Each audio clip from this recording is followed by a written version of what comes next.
Assalamualaikum warahmatullahi wabarakatuh. Anak-anakku sekalian, berjumpa kembali dengan saya pada pembelajaran IPA. Dan pada kali ini kita akan belajar tentang benda dan sifatnya. Oke, silakan diikuti dengan baik.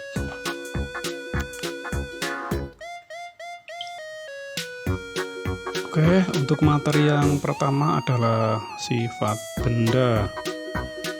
Jika kita lihat di sekeliling kita, tentu kita banyak melihat benda-benda.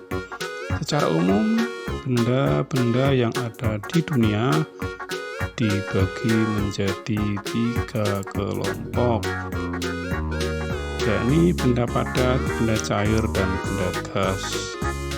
Untuk mempelajarinya, mari kita ikuti pada slide-slide berikutnya. Sebagaimana yang telah disebutkan tadi, bahwasanya secara umum benda itu dibagi menjadi 3 kelompok. Yang pertama adalah benda padat. Di situ saya contohkan batu.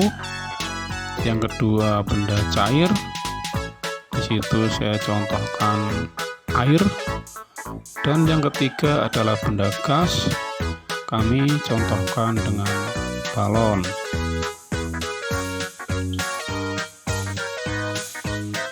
Kemudian apa yang dimaksud dengan benda padat? Benda padat adalah benda yang berwujud padat, dengan sifat-sifatnya adalah yang pertama bentuk dan volumenya tetap, yang kedua memiliki permukaan, dan yang ketiga memiliki warna. Ini benda padat banyak sekali contohnya ya, seperti kita lihat nanti ya di slide berikutnya saja. Sekarang bisa kita lihat contoh benda padat. Di antaranya adalah mobil, tas, sepatu, televisi, buku, piring, motor, dan masih banyak lagi. Yang jelas, benda padat adalah benda yang bisa kita pegang dan sifatnya itu keras dan padat. Yang berikutnya adalah benda cair. Apa yang dimaksud dengan benda cair? Benda cair adalah benda yang berwujud cair. Adapun sifat-sifatnya adalah yang pertama, bentuknya berubah-ubah sesuai dengan wadahnya. Contoh, ketika air itu berada di gelas, maka akan seperti gelas. Ketika air itu dituangkan ke dalam botol, maka akan seperti botol. Lalu, sifat yang kedua adalah volumenya tetap. Artinya isinya dan beratnya tetap walaupun ditempatkan dimanapun. Yang ketiga adalah permukaan selalu datar. Artinya tidak pernah lengkung begitu ya. Jadi permukaannya selalu datar dimanapun ditempatkan. Kemudian yang keempat adalah mengalir ke tempat yang lebih rendah. Ketika air itu dituangkan, kemudian ada tempat yang lebih rendah, maka ia akan mengalir secara otomatis ke tempat yang lebih rendah. Dan yang kelima adalah sifat air itu menekan ke segala arah. Jadi ketika air itu ada dorongan, maka ia akan menekan, akan mendorong baik ke atas, ke bawah, ke kiri, ke kanan, dan seterusnya, tergantung tekanan ataupun dorongan yang diberikan kepada air itu. Maka air akan mengikutinya, akan menekan ke segala arah. Kita lihat contoh benda cair.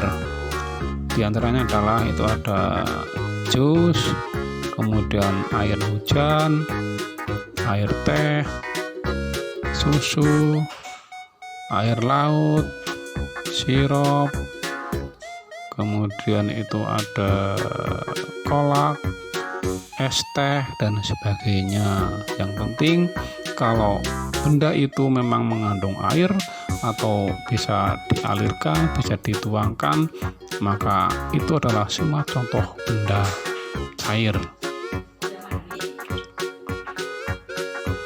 Lalu benda yang ketiga adalah benda gas. Apa yang dimaksud dengan benda gas? Benda gas adalah benda yang berwujud gas. Adapun sifat-sifatnya adalah yang pertama, menempati semua ruang. Yang kedua, bentuknya berubah-ubah.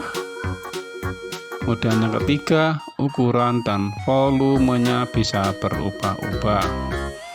Ini karena gas adalah hampir sama dengan air sifatnya, jadi bisa menempati ruang sesuai dengan ruang yang ditempati dan bisa berubah-ubah bentuknya sesuai dengan wadahnya. Sekarang kita lihat contoh benda gas. Di situ ada balon udara, asap pabrik, dan gas tabung. Baik anak-anakku sekalian yang berbahagia, demikian penjelasan singkat tentang materi benda dan sifat-sifatnya. Terima kasih sudah mengikuti pembelajaran ini. Sampai jumpa pada pembelajaran berikutnya. Assalamualaikum warahmatullahi wabarakatuh.